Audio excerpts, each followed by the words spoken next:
Hello, नमस्कार। स्वागत है आप सब लोगों का मेरे चैनल स्टार्टिंग फ्रॉम स्क्रैच पे। आशा करता हूँ आप सब लोग बहुत ही अच्छे होंगे। तो आज हम लोग देखेंगे सिनोनिम्स को। सिनोनिम्स जिसे हिंदी में कहते हैं समानार्थी। इसका अगर विच्छेद करेंगे मतलब इसे तोड़ेंगे तो इसका मतलब होता है समान प्लस अर्थी। मतलब वैसे शब्द जिनका अर्थ एक समान हो, या आप कह सकते हैं पर्यायवाची। मतलब वैसे शब्द जिनका एक ही पर्याय हो, मतलब एक जैसा ही मतलब हो। तो आइए हम लोग देखते हैं इस सिनोनिम्स के लेक्चर में अपना पहला वर्ड अबैंडन। अबैंडन का मतलब होता है छोड़ देना या त्याग देना या जाने देना। कुछ भी आप इसका मतलब निकाल सकते हैं। तो अब क्या है, इसके सिनोनिम्स हम लोग देखते हैं, मतलब इसके समानार्थी जो शब्द हैं एक जैसे, तो वो देखते हैं। तो अबैंडन को गिव अप कह सकते हैं, लीव कह सकते हैं, फोरसेक कह सकते हैं, डेजर्ट कह सकते हैं, रेलिंक्विश कह सकते हैं, रेनाउंस कह सकते हैं। तो ये सब कुछ आप कह सकते हैं, सारे इसके सिनोनिम्स हैं। लेकिन इसके मतलब अलग अलग जगह पे आप इसे अलग अलग तरीके से यूज़ कर सकते हैं। जैसे कि अब बाई एग्जाम्पल हम लोग देखते हैं। तो पहला जो रूट वर्ड था अबेंडन, जो मेन वर्ड था हमारा अबेंडन, तो उसको कैसे सेंटेंस में यूज़ करते हैं पहले हम लोग वो देखते हैं। Bhojpuri actress Sahar Afsha abandoned the entertainment world to follow Islam. तो हम लोग खास करके कोशिश करेंगे वैसे ही मतलब सेंटेंस को उठाएं जो आजकल न्यूज़ में बने हुए हैं, करंट अफेयर्स में जो बने हुए, वैसे ही हम लोग सेंटेंस ज़्यादा उठाएंगे। तो भोजपुरी एक्ट्रेस, अभी हाल में ही एक एक्ट्रेस है भोजपुरी की, वो है सहर अफशा। तो उन्होंने क्या किया है, अबेंडन कर दिया है, मतलब छोड़ दिया है। किसे छोड़ दिया है? इंटरटेनमेंट वर्ल्ड को।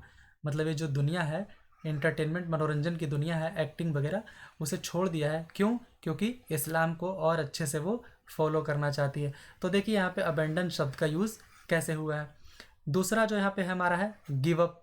तो गिव अप कैसे यूज़ करते हैं? जैसे कि कोई एक स्टूडेंट है, वो 3-4 सालों से किसी कंपटीशन एग्ज़ाम की तैयारी कर रहा है बट सक्सेस नहीं मिल रहा है।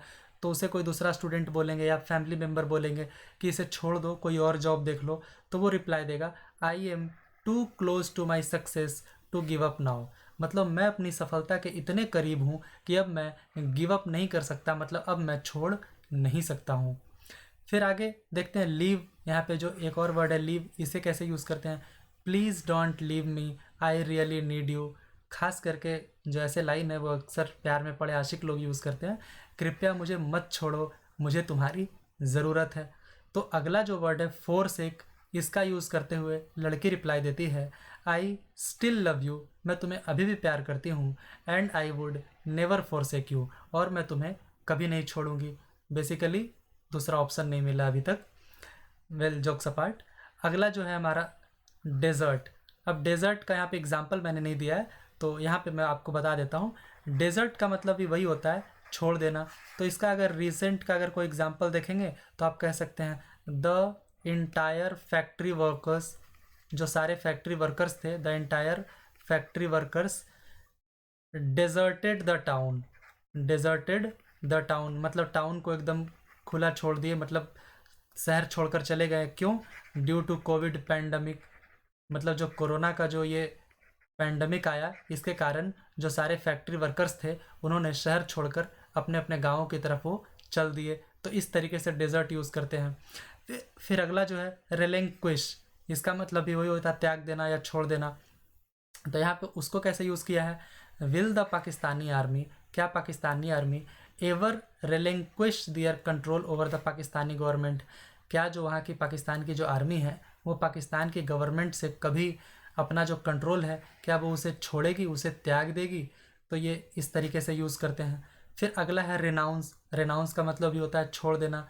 Pakistan has renounced any claims over Indian Jammu and Kashmir.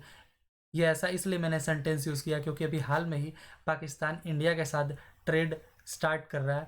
खास करके इंडिया से वो लगभग 50-60 लाख मच्छरदानियों का ऑर्डर दिया है। तो ट्रेड कैंसिल भी पाकिस्तान ने ही किया था जब भारत ने आर्टिकल 370 हटाया था, तो कैंसिल भी उसी ने किया था, पाकिस्तान ने ही। अब दोबारा स्टार्ट भी पाकिस्तान ही करना चाह रहा है। तो यहाँ पे जो मैंने लिया है example, Pakistan has renounced any claims over Indian Jammu and Kashmir. Pakistan ने इंडिया के जो हमारा जो जम्मू और कश्मीर है उस पर उन्होंने अपना क्लेम को छोड़ दिया है। बेसिकली बस ये एक सेंटेंस है, इसे आप सीरियसली ना लें। तो अब देखिए बात करते हैं, यहाँ पे तो कई तरह के हम लोग सेंटेंसेस देखे, सबका मतलब एक ही होता है, लेकिन चूंकि उसे यूज़ अलग अलग तरीके से अलग अलग जगह पे किया जाता है। जैसे कि फॉर एग्जांपल मैं आपको देख कर यहाँ पे बताता हूँ। जैसे कि सी मतलब क्या होता है, देखना। तो अगर इसे बाय एग्जांपल अगर हम देखेंगे तो क्या होता है, सी मतलब टू नोटिस समवन, किसी को हम लोग नॉर्मली देख रहे हैं तो यहाँ पे हम लोग क्या बोलते हैं, सी मतलब सी यूज़ करते हैं। लेकिन देखना का एक तो इंग्लिश होता नहीं है, बहुत सारे होते हैं।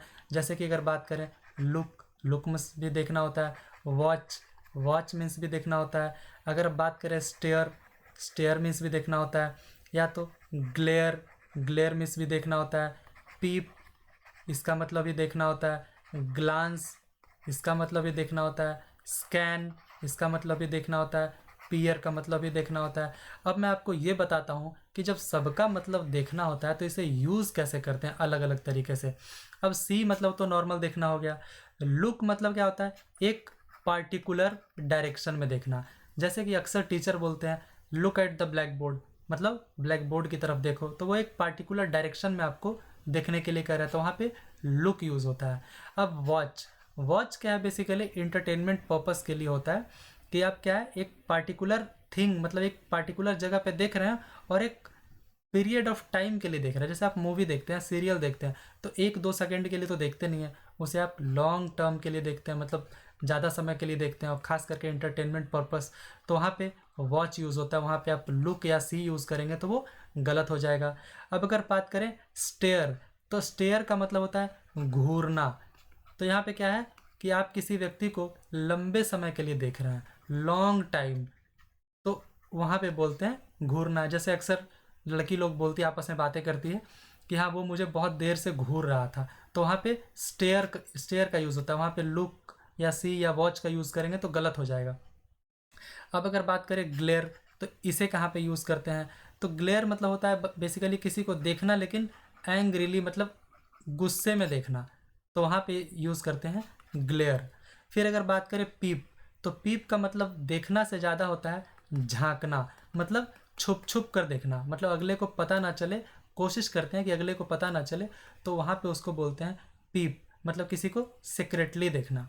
फिर अगर बात करें ग्लांस, तो ग्लांस मतलब ही देखना होता है, लेकिन एक very short period of time, very short period of time, तो इसको बोलते हैं ग्लांस। जैसे बोलते हैं ना, take a glance at this picture, मतलब एक नज़र इस पिक्चर पे डाल लो, है ना, तो वहाँ पे ग्लांस यूज़ करते हैं। अब अगर स्कैन का बात करें, तो स्कैन में क्या होता है कि देखना, लेकिन एक अटेंशन मैनर में देखना, मतलब ध्यान देकर देखना किसी चीज़ को। जैसे कि हम लोग बोलते हैं कि इस कागज़ को एक बार स्कैन कर लो, मतलब एक बार इसको ध्यान से देख लो। तो पीयर का मतलब यहाँ भी क्या है, केयरफुली देखना किसी चीज़ को, ध्यानपूर्वक देखना। यहाँ भी मतलब केयरफुली देखने में भी पीयर यूज़ होता है। तो इस तरीके से आप देखें कि देखने का मतलब तो इतना सारा है, लेकिन अलग अलग जगहों पे इसे अलग अलग तरीके से यूज़ किया जाता है। तो अब हम आते हैं अपने दूसरा जो वर्ड है उस पे आते हैं, अब्रीविएट। तो अब्रीविएट का मतलब होता है संक्षिप्त करना या छोटा करना या लघु करना। लघु मतलब भी होता है छोटा, तो किसी चीज़ को छोटा करना उसे कहते हैं अब्रीविएट। अब इसके जो सिनोनिम्स है वो हम लोग देख लेते हैं। तो इसका सिनोनिम है अब्रीज, इसका मतलब ये होता है संक्षिप्त करना या छोटा करना। कंडेंस, ये भी वही मतलब है। शॉर्टन, मिनिमाइज, बिलिटिल या कर्टेल। तो इस तरीके से हमारे पास 6 सिनोनिम्स है अब्रीविएट के, और एक तो खुद वर्ड है अब्रीविएट, तो टोटल 7 हम लोग एग्जाम्पल देखेंगे विद सेंटेंस को यूज़ करके। Army man abbreviated their holidays due to worsening condition on the LOC, मतलब लाइन ऑफ कंट्रोल। तो अगर लाइन ऑफ कंट्रोल पे हालत ख़राब हो रहे हैं तो फिर आर्मी मैन की जो छुट्टियां होती है वो कैंसिल कर दी जाती है, ताकि वो जल्दी से जल्दी बॉर्डर पे आ जाए। तो army man abbreviated their holidays, तो यहाँ पे अब्रीविएटेड मतलब छोटा कर देना या संक्षिप्त कर देना, मतलब अपने छुट्टियों को कम कर देना। दूसरा अब क्या है, अब्रीज्ड। तो preamble is abridged version of the constitution of India. तो हमारा संविधान तो इतना बड़ा है, लेकिन अगर संविधान पे अगर बेसिक नॉलेज किसी को चाहिए कि ठीक है यार इतना कौन पढ़ेगा, बेसिक बता दो क्या है, तो आप उसे क्या बोलेंगे, प्रियम्बल पढ़ लो। जो हमारा प्रस्तावना है उसमें एक मोटा मोटा आइडिया है कि हमारा संविधान किस तरीके का है, वो कैसा भारत बनाना चाहता है। तो प्रियम्बल इज़ द अब्रीज्ड वर्जन, मतलब शॉर्ट वर्जन, मतलब एक लघु वर्जन है हमारे संविधान का। फिर अगला जो वर्ड है कंडेंस, वो देखते हैं। Film makers releases trailers to show the glimpse of a movie in a condense version. मतलब जो फिल्म मेकर्स हैं वो क्या करते हैं, फिल्म रिलीज़ करने के पहले ट्रेलर रिलीज़ करते हैं। तो वो क्या दिखाना चाहते हैं, मूवी की एक झलक दिखाना चाहते हैं एक लघु फॉर्म में, मतलब एक छोटे फॉर्म में, वो एक फिल्म का एक झलक दिखाना चाहते हैं। तो वैसे जगह पे कंडेंस यूज़ कर रहे हैं। फिर smoking and drinking can shorten your life, जो अगला शब्द यहाँ पे हमारे पास था शॉर्टन। तो मतलब धूम्रपान करना और शराब वगैरह पीना ये क्या करेगा, आपके जीवन को छोटा कर देगा। गवर्नमेंट ऑफ इंडिया, GOI मतलब government of India bought oil from Russia to minimize the CAD, मतलब करंट अकाउंट डेफिसिट। अभी क्या हो रहा है कि भारत सरकार क्या कर रही है, वो रसिया से तेल खरीद रही है। हालांकि रसिया पे क्या है, सैंक्शंस लगा रखा है अमेरिका, लेकिन फिर भी इंडिया रसिया से तेल खरीद रही है। क्यों खरीद रही है, क्योंकि इंडिया अपना करंट अकाउंट डेफिसिट जो है उसको मिनिमाइज़ करना चाहती है, मतलब कम करना चाहती है। तो खास करके मैं वैसे ही एग्जांपल ले रहा हूँ जो अभी हाल फिलहाल में न्यूज़ में बना हुआ है। अब अगला जो वर्ड है बिलिटिल, तो बिलिटिल क्या है, embarrassing and belittling a weak student is never considered as a good behavior। मतलब एक कमज़ोर स्टूडेंट की अगर आप मतलब उसे एम्बेरस कर रहे हैं, उसकी मतलब इज्जत आप उतार रहे हैं और उसे छोटा महसूस करवा रहे हैं, बेलिटलिंग मतलब होता है छोटा महसूस कराना, तो ये कहीं ना कहीं एक अच्छा व्यवहार नहीं है। तो बिलिटिल मतलब छोटा होता है, लेकिन इसे अलग सेंटेंस में यूज़ करते हैं। फिर अगला जो है last, cartel, injuries have curtailed many sportsman careers. मतलब जो चोट लग जाते हैं, जो इंजरीज हो जाती है, उससे क्या है, कई स्पोर्ट्समैन के करियर कर्टेल हो जाते हैं, मतलब छोटे हो जाते हैं। जैसे अभी हाल में ही Jasprit Bumrah T20 world cup से बाहर हो गए हैं और रविंद्र जडेजा भी T20 वर्ल्ड कप से बाहर हो गए हैं। तो इसलिए मैंने ये एग्जांपल लिया है, injuries have curtailed many sportsman careers. तीसरा जो वर्ड है हमारा वो है एब्सटेन। एब्सटेन का मतलब होता है अलग रहना या पृथक रहना या बचे रहना। पृथक मतलब भी होता है अलग, बचे रहना मतलब उस किसी चीज़ से बचे रहना। अब सिनोनिम्स इसके क्या क्या हैं, अवॉइड मतलब दूर रहना, डिक्लाइन मना कर देना, रिफ्रेन सबका मतलब एक ही है, इवेड या पुट असाइड सबका मतलब एक ही है क्योंकि सिनोनिम्स है। तो पहला लेते हैं हम लोग एब्सटेन। तो ये खास करके अक्सर ये न्यूज़पेपर में आता है, India abstains from UNSC resolution condemning Russia's annexation of parts of Ukraine. तो अभी क्या है, रूस और यूक्रेन में युद्ध चल रहा है। रूस ने यूक्रेन में हमला कर दिया था मार्च 2022 में ही। तो अक्सर यूनाइटेड नेशंस सिक्योरिटी काउंसिल में वोटिंग होती रहती है, तो इंडिया क्या करता है, ना यूक्रेन के पक्ष में जाता है ना रसिया के पक्ष में जाता है, तो क्या करता है, एब्सटेन कर जाता है, मतलब अलग रहता है उस वोटिंग से। क्योंकि उसमें क्या वोट करना था कि आपको कंडेम करना है, मतलब निंदा करनी है, रसिया ने जो यूक्रेन पे आक्रमण किया उसकी निंदा करनी है। तो इंडिया क्या किया, उससे दूर ही रह गया उस वोटिंग से। तो अब्सटेन ऐसे यूज़ हो गया। अब avoid, we must avoid junk foods. तो हमें क्या है, जंक फूड अवॉइड करना चाहिए। जंक फूड में बेसिकली बर्गर, पिज़्ज़ाज़ या जो भी समोसेस वगैरह जो भी हैं, तो उन्हें अवॉइड करना चाहिए, उससे फैट बढ़ता है और भी कई तरह की बीमारियां आती हैं। तो we must avoid junk foods. तो जंक इस तरीके से यूज़ करते हैं। अब क्या है, decline, corona cases have continuously declined since July 2021। Second wave जब ख़त्म हुआ था मई 2021 में, तो उसके बाद से ही कोरोना वेव जो है लगातार डिक्लाइन कर रहा है, मतलब कम हो रहा है। कोरोना का जो वेव है या कोरोना केस है वो कम हो रहा है। फिर refrain, people must refrain from smoking in public places. जो लोग हैं उनको बचना चाहिए किस चीज़ से, स्मोकिंग करने से। कहाँ पे, पब्लिक प्लेसेस पे, जो सार्वजनिक प्लेस है वहाँ पे स्मोकिंग करने से लोगों को बचना चाहिए। तो रिफ्रेन ऐसी जगह पे यूज़ करते हैं। A great leader will never try to evade from his responsibilities. Evade मतलब होता है बचना। तो जो एक मतलब अच्छा नेता होगा, जो महान नेता होगा, वो कभी भी अपनी जिम्मेदारियों से बचने की कोशिश नहीं करेगा। तो ऐसी जगह पे इवेड यूज़ करते हैं। UN आस्क्ड इंडिया, UN मतलब यूनाइटेड नेशंस, तो उसने इंडिया से मतलब कहा, क्या कहा, इंडिया एंड पाकिस्तान से, to put aside their differences, कि भैया आपके जो आपसी मतलब डिफरेंसेस हैं, जो दूरियां हैं, उसको हटाइए, एक साइड कीजिए। पुट असाइड मतलब एक साइड में कीजिए, अलग कीजिए। And engage in cross border trading, मतलब कि एक दूसरे के देश में ट्रेडिंग स्टार्ट कीजिए, मतलब आप पाकिस्तान में कुछ एक्सपोर्ट कीजिए और पाकिस्तान इंडिया में कुछ एक्सपोर्ट करेगा, तो बेसिकली आप लोग ट्रेडिंग स्टार्ट कीजिए। बस ये एग्जांपल है, ऐसा यूएन ने कुछ कहा नहीं है, बस ये एग्जांपल के रूप में आप इसे लीजिएगा। तो इस तरीके से पुट असाइड मतलब एक तरफ रखिए, मतलब अलग कीजिए। इवेड मतलब बचना। रिफ्रेन मतलब अलग रहिए इस चीज़ से कि पब्लिक प्लेस में धूम्रपान मत कीजिए, इस चीज़ से दूर रहिए। इस तरीके से अलग कर सकते हैं, इस तरीके से आप यूज़ करना है इन सब सेंटेंसेस का। तो मेन जो सेंटेंस था वो था एब्सटेन, और ये सारे इसके सिनोनिम्स थे, मतलब समानार्थी शब्द थे। अब जो चौथा है वो है आर्टिफिशियल। आर्टिफिशियल मतलब होता है कृत्रिम या बनावटी, मतलब जो हैंडमेड है, प्राकृतिक नहीं है, नेचुरल रूप से वो नहीं था, हैंडमेड है। जैसे कि एक फूल होता है जो कि नेचुरल उगता है, एक क्या कागज़ के फूल होते हैं जिसे हम लोग कहते हैं आर्टिफिशियल फ्लावर, जो शो के लिए रखा जाता है घरों में। अब इसके सिनोनिम्स हम लोग देखते हैं। तो आर्टिफिशियल है, चूँकि मैंने कहा मैन मेड, तो मतलब मानव के द्वारा बनाया हुआ। अननेचुरल, नेचुरल होता है प्राकृतिक, अननेचुरल मतलब कृत्रिम। बोगस मतलब फर्जी, मतलब नेचुरल नहीं है, हाथ का बनाया हुआ, बोगस है। फिक्टिटियस मतलब वही है कि बनाया हुआ कहानी, जैसे कि अक्सर क्या है मूवीज़ या सीरियल के पहले लिखते हैं कि फिक्टिटियस स्टोरी है, मतलब ये बनाया हुआ कहानी है, ये कोई सीरियल नहीं, मतलब सच्चाई नहीं है, ये एक बस बेसिकली ये एंटरटेनमेंट पर्पस के लिए बनाया गया है। स्प्यूरियस इसका ही मतलब वही होता है, बनावटी। तो आइए अब हम लोग देखते हैं एग्जाम्पल के साथ।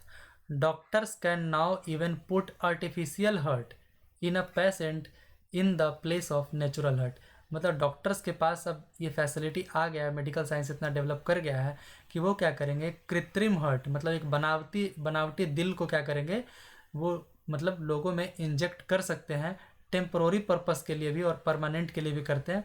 टेम्प्रोरी करते हैं क्योंकि अगर ऑपरेशन करना होता है तो कुछ दिनों के लिए आर्टिफिशियल हर्ट लगा देते हैं ये नेचुरल हर्ट की जगह पे। तो इस तरीके से आर्टिफिशियल को आप यूज़ कर सकते हैं।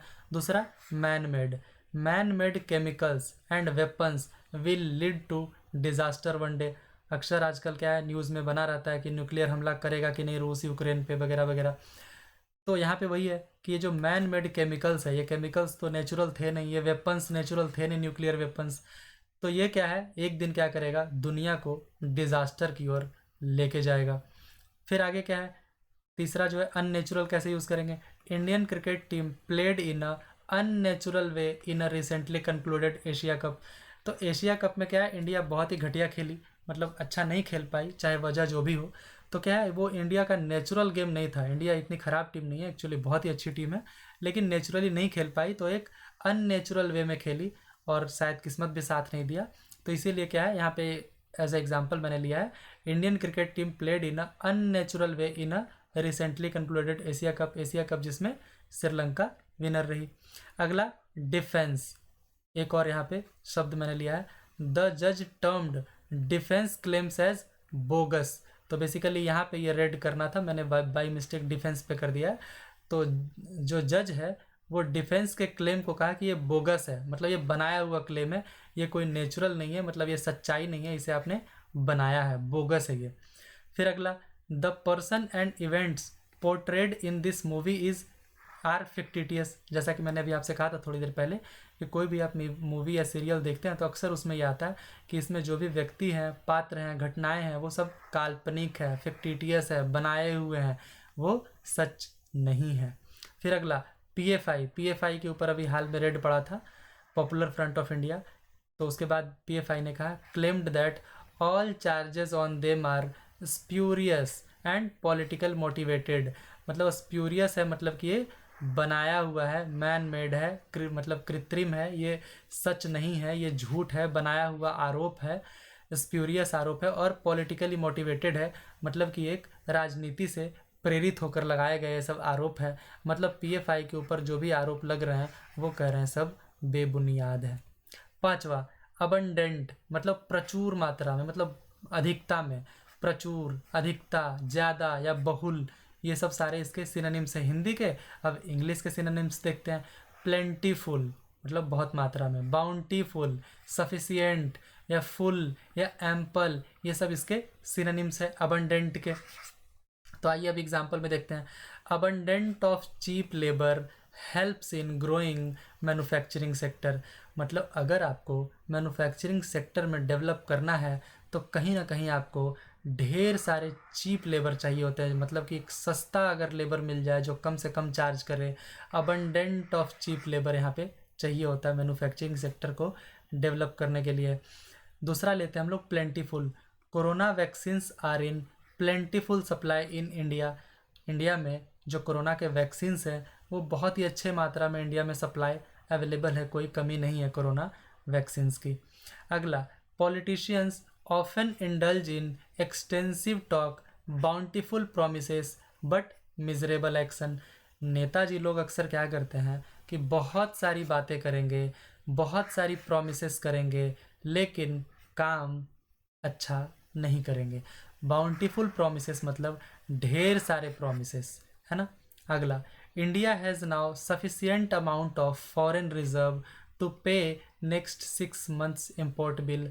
इंडिया के पास जो अभी फॉरेन रिजर्व है वो एक सफिशियंट मतलब पर्याप्त मात्रा में, मतलब प्रचुर मात्रा में है, इतना है कि वो अगले 6 महीने का इम्पोर्ट बिल इंडिया पे कर सकती है। Field work requires a person with full of energy. जो ये फील्ड वर्क है उसमें क्या है, ऐसे आदमियों की ज़रूरत होती है जिनके पास एनर्जी भरी पड़ी हो, फुल ऑफ एनर्जी हो। अगला, I had ample amount of time to finish my exam. मतलब मेरे पास काफ़ी समय है अपने एग्ज़ाम को फिनिश करने के लिए। तो ऐसे ऐसे जगह पे एम्पल यूज़ करते हैं, यहाँ पे आप बाउंटीफुल नहीं यूज़ कीजिएगा, ज़्यादा बेटर रहता है एम्पल। अब बात करते हैं अपने छठे वर्ड के ऊपर, एनोनिमस। एनोनिमस का मतलब होता है गुमनाम, अज्ञातकृत मतलब अज्ञात लोगों द्वारा किया गया काम, या नाम रहित मतलब जहाँ पे कोई नाम ना हो।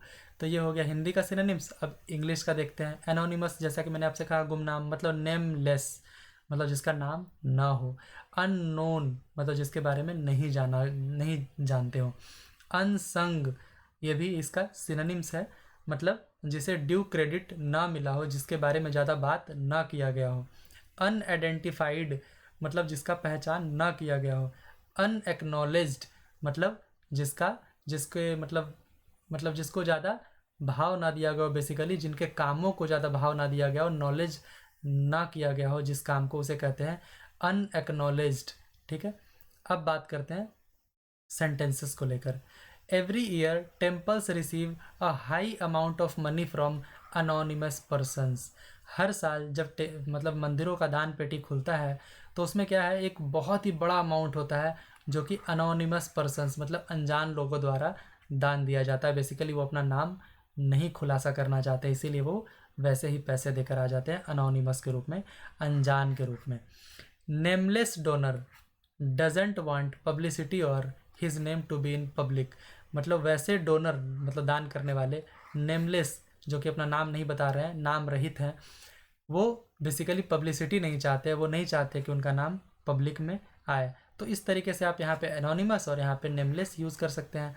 अगला, the exact number of people died through corona virus is still unknown.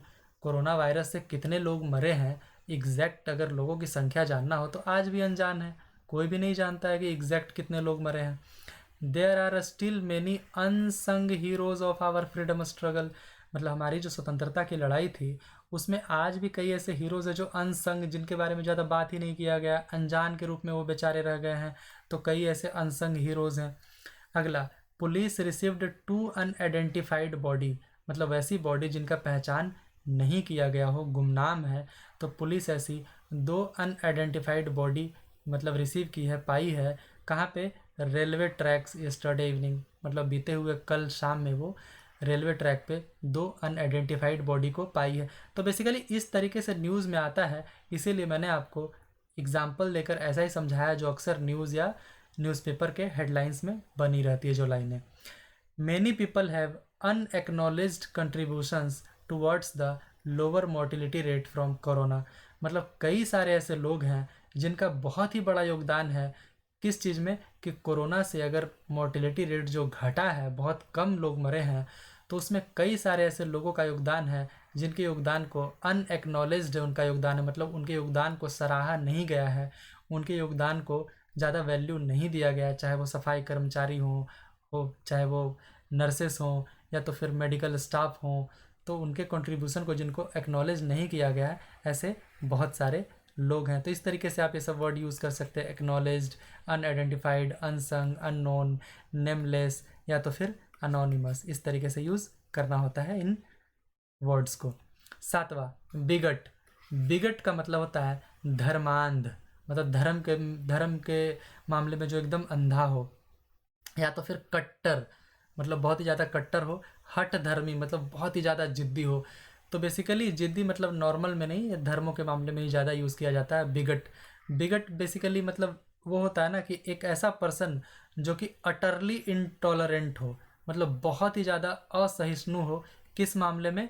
अगर कोई और व्यक्ति अगर कोई और विचारधारा रखता हो, तो ये जो व्यक्ति जो बिगट वैसे व्यक्ति को कहते हैं, वो दूसरे व्यक्ति के विचारधारा से बिल्कुल नफरत करता हो, कि मतलब बिना सुने ही बोल दे कि तुम्हारा विचारधारा बहुत ही गलत हो, ऐसे व्यक्ति को कहते हैं बिगट। तो अब इसके सिनोनिम्स देखते हैं। रेसिस्ट, रिलीजियनिस्ट, सेक्सिस्ट, शॉवनिस्ट, प्रीजुडिस्ड पर्सन या प्रीजुडाइज्ड भी इसको कई बार प्रोनाउंसिएशन में कहते हैं, या तो फिर डॉगमेटिस्ट। तो ये सब वर्ड जो हैं ये बेसिकली बिगट के सिनोनिम्स हैं। आइए इनको यूज़ करेंगे तो आप इनको ज़्यादा बढ़िया से समझेंगे। The religious bigotry in the country ensures that anyone who believes something other than the government mandated religion is persecuted। मतलब ये होता है कि सरकार की तरफ से जो मैंडेटेड रिलीजन है उसके अलावा कोई और धर्म को अगर कोई व्यक्ति मानता है, तो वहाँ पे क्या है, रिलीजियस बिगट्री। वहाँ पे जो मेजॉरिटी है वो एक रिलीजियस बिगट्री दिखाते हैं, मतलब एक धर्मांधता दिखाते हैं कि हम जो बोल रहे हैं वो धर्म सही है, आप जो फॉलो कर रहे हो वो धर्म गलत है। जैसे कि अगर एग्जांपल देकर मैं आपको बताऊं, तो जैसे कि पाकिस्तान, तो पाकिस्तान में क्या है, इसका नाम पूरा पाकिस्तान का क्या है, इस्लामिक रिपब्लिक ऑफ पाकिस्तान। तो यहाँ पे क्या है, अक्सर हम लोग देखते हैं जो माइनॉरिटी कम्युनिटी है, जैसे कि अगर हिंदू हो, सिख हो, क्रिश्चियंस हो, तो उनके साथ अक्सर ये लोग क्या करते हैं, रिलीजियस बिगट्री दिखाते हैं। मतलब कि हम जो कह रहे हैं वही सही है, हम जो धर्म फॉलो कर रहे हैं वही सही है, आप जो कर रहे हो वो गलत हो। और अक्सर जो वहाँ पे माइनॉरिटी है उनका परसिक्यूशन होता रहता है, मतलब उन्हें मारा पीटा जाता है या भगाया जाता है, या उनका ज़बरदस्ती धर्म चेंज करवाया जाता है। अगला जो है यहाँ पे मैंने वर्ड लिया वो है रेसिस्ट। रेसिस्ट बेसिकली होता है नस्लवादी, जो एक दूसरे का नस्ल देखकर भेदभाव करे। तो Hitler was the greatest racist of all time.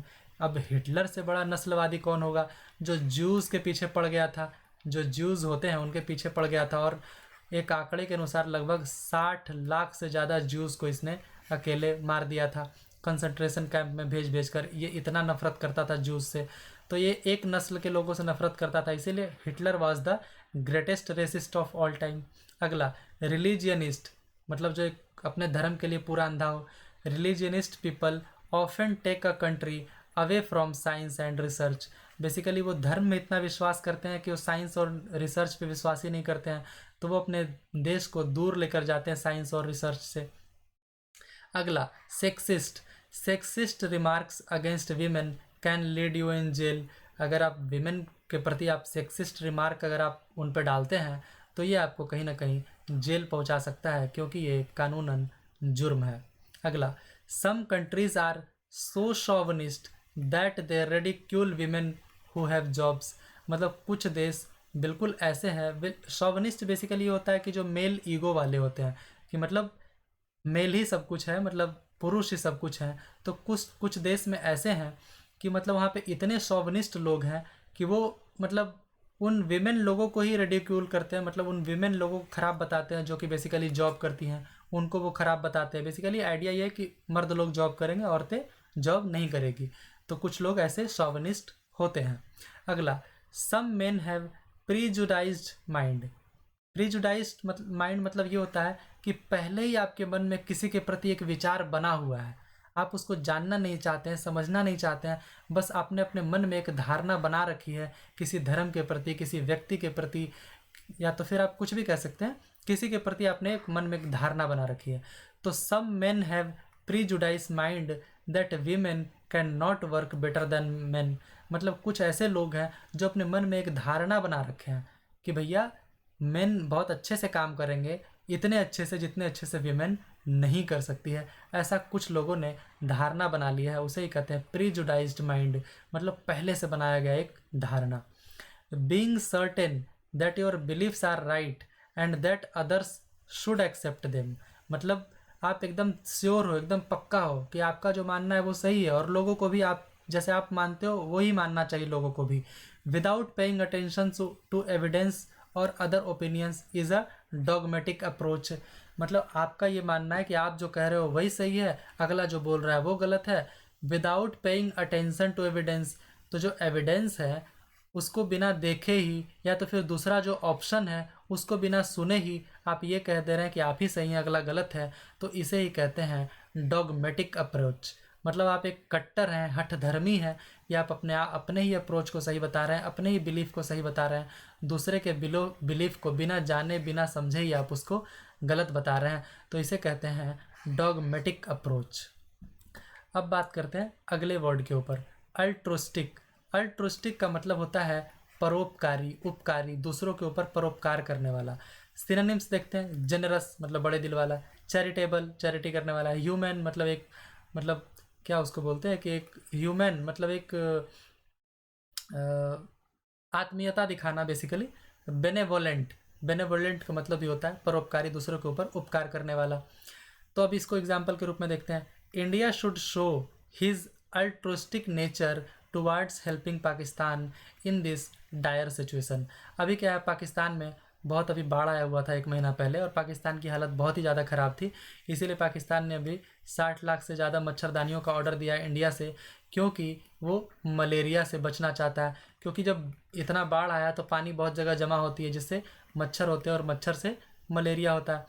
तो बेसिकली इस सेंटेंस में ये है कि India should show his altruistic nature, मतलब इंडिया को अपना परोपकारी, जो इंडिया का नेचर है, स्वभाव है परोपकारी नेचर, वो इंडिया को दिखाना चाहिए। किस चीज़ में, कि पाकिस्तान की हेल्प करनी चाहिए। ये ख़राब सिचुएशन, जो बहुत ही बुरा सिचुएशन है पाकिस्तान का, ऐसे टाइम पे इंडिया को पाकिस्तान की हेल्प करनी चाहिए। Ratan Tata and Azim Premji is one of the most generous persons in the world, मतलब दुनिया के अगर कुछ मोस्ट जनरस पर्सनस का अगर नाम लिया जाए तो उसमें से 2 हैं, एक अजीम प्रेम जी और एक हैं रतन टाटा। तो इस तरीके से आप जनरस वर्ड को यूज़ करेंगे सेंटेंसेस में। There must be a charitable trust for old age people in every district of the country, देश के हर ज़िले में मतलब बूढ़े बुजुर्ग लोगों के लिए एक चैरिटेबल ट्रस्ट होना चाहिए। We must deal with animals in a human way, मतलब एक आदमी जैसे आदमी व्यवहार करते हैं जानवरों की तरह में व्यवहार नहीं करना चाहिए, और बेसिकली जानवरों के ऊपर हमें आदमियों की तरह व्यवहार करना चाहिए, जानवरों के ऊपर जानवरों की तरह व्यवहार नहीं करना चाहिए, और उनके ऊपर एक ह्यूमन वे, एक आदमियों की तरह व्यवहार करना चाहिए। Muammar Gaddafi described himself as a benevolent dictator, तो मुअम्मर गद्दाफ़ी बेसिकली लीबिया का लीडर था, तानाशाह था बेसिकली, और 42 सालों तक इसने लीबिया पर राज किया था। तो ये अपने आप को कहता था कि मैं एक बेनेवोलेंट डिक्टेटर हूँ, मतलब ठीक है कि मैं डिक्टेटर हूँ, मैं डिक्टेट करता हूँ, बेसिकली मैं एक तानाशाह हूँ, लेकिन मैं बेनेवोलेंट डिक्टेटर हूँ, मतलब एक जेनरस कह सकते हैं, परोपकारी डिक्टेटर हूँ, मैं लोगों की मदद करता हूँ, है ना, इसे ही कहते हैं बेनेवोलेंट डिक्टेटर। 9वां, एंसेस्टर। एंसेस्टर का मतलब होता है पूर्वज या पुरखें, जो हमारी पहले के ज़माने की पीढ़ियाँ थी। तो इसके सिनोनिम्स देखते हैं, प्रेडिसेसर, एंटीसीडेंट, फोर रनर या फोर फादर, ये चारों जो हैं इसके सिनोनिम्स हैं। अभी आइए इनको देखते हैं सेंटेंसेस में। आवर एंसेस्टर्स वर हंटर गेदरर्स, अब ये हिस्ट्री में लाइन यूज़ होता है कि जो हमारे पूर्वज थे वो हंटर गेदरर थे। हंटर मतलब बेसिकली वही होता है जो शिकारी होता है, गेदरर मतलब जमा करने वाला, तो हंटर गेदरर थे। In parliament there are photos of every predecessor, मतलब जो हमारा संसद है उसमें क्या है, हमारे जो प्रेडेसर्स थे, मतलब जो हमारे पहले के राष्ट्रपति या प्रधानमंत्री थे, उनके वहाँ पे फ़ोटोज़ लगे हुए हैं। Historians often have the curiosity to find about their antecedents, तो हिस्टोरियन जो है, इतिहासकार जो हैं, उनको हमेशा ये क्यूरियोसिटी होती है, एक जानने की इच्छा होती है, मतलब किनके बारे में, उनके एंटीसीडेंट्स मतलब उनके पूर्वजों के बारे में जानने की अक्सर हिस्टोरियंस को क्यूरियोसिटी होती है। The first ice box was a forerunner to today's more modern refrigerator, आज हमारे पास रेफ्रिजरेटर होता है, फ्रिज होता है, लेकिन पहले क्या होता था, आइस बॉक्स होता था। तो वो क्या था, रेफ्रिजरेटर का फोर रनर था, मतलब रेफ्रिजरेटर का पूर्वज था आइस बॉक्स। अगला, our forefathers died fighting for the independence of the country, independence of this country, मतलब इस देश की आज़ादी के लिए जो हमारे फोर फादर्स थे, मतलब जो हमारे पूर्वज थे, उन्होंने अपनी जान गंवा दी इस देश की आज़ादी के लिए लड़ते हुए। 10वां, इन्वेजन। इन्वेजन का मतलब होता है आक्रमण या हमला करना। तो आइए इसके सिनोनिम्स देखते हैं। Attack, raid, take over, occupation या एनेक्सेशन, ये सारे इसके सिनोनिम्स हैं। अगर सेंटेंसेस में देखें, ऑन 24 फरवरी 2022, 24 फरवरी 2022 को रसिया इन्वेडेड यूक्रेन, रसिया ने यूक्रेन पे आक्रमण कर दिया। In a major escalation of the Russo Ukrainian war which began in 2014। तो देखिए, रूस और यूक्रेन में जो भी युद्ध चल रहा है, तो ये कोई 2022 का ही युद्ध नहीं है, इसके पहले 2014 में भी युद्ध हुआ था रूस और यूक्रेन का। उस समय रूस ने क्या किया था कि यूक्रेन का एक शहर था क्राइमिया, इसे छीन लिया था, और इसी के छीनने के कारण ही रूस को, मतलब जो ये G8 है, इससे बाहर कर दिया गया, और G8 अब बन गया है G7। सॉरी, मैं थोड़ा हिस्ट्री में भी चला जाता हूँ, इसके बारे में भी बता देता हूँ, करंट अफेयर्स। तो आइए अब बात करते हैं इस वर्ड के बारे में। इन्वेड, तो इस तरीके से यूज़ करते हैं कि Russia invaded Ukraine in a major escalation of the Russo Ukrainian war which began in 2014। 2014 में ये स्टार्ट हुआ था, उस समय क्राइमिया छीन लिया था, अभी दोबारा अटैक कर दिया है। Attack is the best form of defence, इस तरीके से अटैक को आप यूज़ कर सकते हैं कि किसी के ऊपर अटैक करना ही, मतलब डिफेंस का एक सबसे अच्छा, डिफेंस करने का एक सबसे अच्छा फॉर्म जो है वो सीधा है कि अटैक कर देना ही। 106 functionaries arrested in NIA's raids in 15 states over terror funding charges. तो इसमें क्या है, NIA ने जो रेड किया, यहाँ पे देखिए रेड, रेड का मतलब हमला करना, आक्रमण करना, लेकिन यहाँ पे क्या है, मारने पीटने के लिए नहीं, जांच पड़ताल के लिए जो NIA ने रेड किया था PFI के ऊपर। तो इसमें क्या किया था, 106 फंक्शनरीज को अरेस्ट किया था, PFI के 106 फंक्शनरीज को, क्योंकि उन पे आरोप था कि वो टेरर मतलब आतंकवाद को फंड करते हैं, और ये रेड चला था 15 राज्यों में। अगला, Parag Agrawal took over, took over को इस तरीके से यूज़ कर सकते हैं आप, Parag Agrawal took over as CEO of Twitter in 2018। Parag Agrawal ने 2018 में ट्विटर के CEO के रूप में टेक ओवर किया था। अगला, India's policy about the J&K part which is in Pakistan, मतलब जो पाकिस्तान में मतलब जम्मू एंड कश्मीर का एक छोटा सा हिस्सा है, एज पाकिस्तान ऑक्यूपाइड कश्मीर। तो इंडिया का जो पॉलिसी है, वो जो J&K का हिस्सा जो पाकिस्तान में है, उसमें क्या, उसके बारे में क्या है कि वो पाकिस्तान ऑक्यूपाइड कश्मीर है, मतलब पाकिस्तान ने उसको ज़बरदस्ती ऑक्यूपाई करके रखा है, मतलब ज़बरदस्ती हमला करके उसको रखा है। तो इस तरीके से आप ऑक्यूपाइड कर सकते हैं, पाकिस्तान ऑक्यूपाइड POK। अगला, रसिया हैड एनेक्स्ड क्राइमिया इन 2014। अभी मैंने आपको ऊपर बताया था कि ये युद्ध तो एक्चुअली 2014 से ही चल रहा है, जब रसिया ने यूक्रेन पे आक्रमण करके क्राइमिया छीन लिया था 2014 में। तो इस तरीके से आप एनेक्स्ड को यूज़ कर सकते हैं, यहाँ ऑक्यूपाइड, यहाँ टुक ओवर, यहाँ फिर रेड्स, इस तरीके से आप इन शब्दों को यूज़ कर सकते हैं। तो आज फिलहाल यही 10 शब्द हैं, आगे मैं और भी सिनोनिम्स, फिर आगे एंटोनिम्स सब मैं लाता रहूँगा। आप बस इस चैनल के साथ बने रहिए, और प्लीज़ चैनल को सब्सक्राइब कीजिए, थोड़ा प्यार दीजिए, वीडियो को लाइक कीजिए, शेयर कीजिए, और चैनल को प्लीज़ सब्सक्राइब कीजिए। Thank you so much.